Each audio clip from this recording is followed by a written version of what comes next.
Students, science ടെക്കിന്റെ പുതിയ വീഡിയോയിലേക്ക് എല്ലാവർക്കും സ്വാഗതം. ഈ ഒരു വീഡിയോ നമ്മൾ വന്നിരിക്കുന്നത് നോർക്ക റൂട്ട്സിന്റെ സ്കോളർഷിപ്പ് സ്കീം അവൈലബിൾ ആയിട്ടുണ്ട്. അപ്പൊ ആ ഒരു സ്കോളർഷിപ്പ് സ്കീമിലേക്ക് നിങ്ങൾക്ക് എന്ത് ചെയ്യാൻ അപേക്ഷിക്കുക. അതിന് ജസ്റ്റ് നിങ്ങൾ ചെയ്യേണ്ടത് ജസ്റ്റ് ഗൂഗിളിൽ scholarship.norcaroots.org എന്ന് പറയുന്ന സൈറ്റിൽ ജസ്റ്റ് എന്ത് ചെയ്യുക, ക്ലിക്ക് ചെയ്യുക.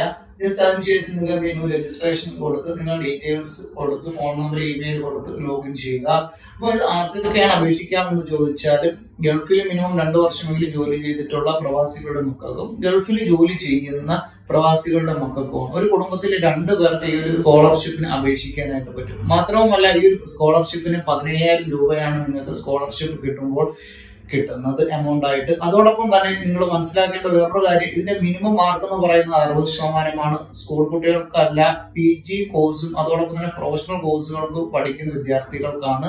ആ ഒരു പ്രൊഫഷണൽ കോഴ്സിന്റെ ലിസ്റ്റ് എല്ലാം തന്നെ സയൻസ് ടെക്കിന്റെ ടെലഗ്രാം ചാനലിൽ അവൈലബിൾ ആണ്. അതോടൊപ്പം തന്നെ സ്കോളർഷിപ്പ് പദ്ധതി എന്ന് പറയുന്ന ഒരു പോർട്ടലിൽ scholarship.norcaroots സൈറ്റിൽ അവൈലബിൾ ആണ്. അതിൽ നിങ്ങൾക്ക് വേണ്ട സർട്ടിഫിക്കറ്റ് അപ്ലോഡ് ചെയ്യുന്ന സർട്ടിഫിക്കറ്റുകൾ, ഇതിന്റെ എലിജിബിലിറ്റി ക്രൈറ്റീരിയ എല്ലാം തന്നെ അവിടെ അവൈലബിൾ ആണ്. ഈ ഒരു വീഡിയോ നിങ്ങൾക്ക് യൂസ്ഫുൾ ആയെന്ന് വരുന്നു. അപ്പോൾ ഇത് മറ്റു വിദ്യാർത്ഥികൾക്ക് അതോടൊപ്പം തന്നെ പ്രവാസികളായിട്ടുള്ള ആളുകൾക്ക് ഷെയർ ചെയ്ത് കൊടുക്കുക. Thank you.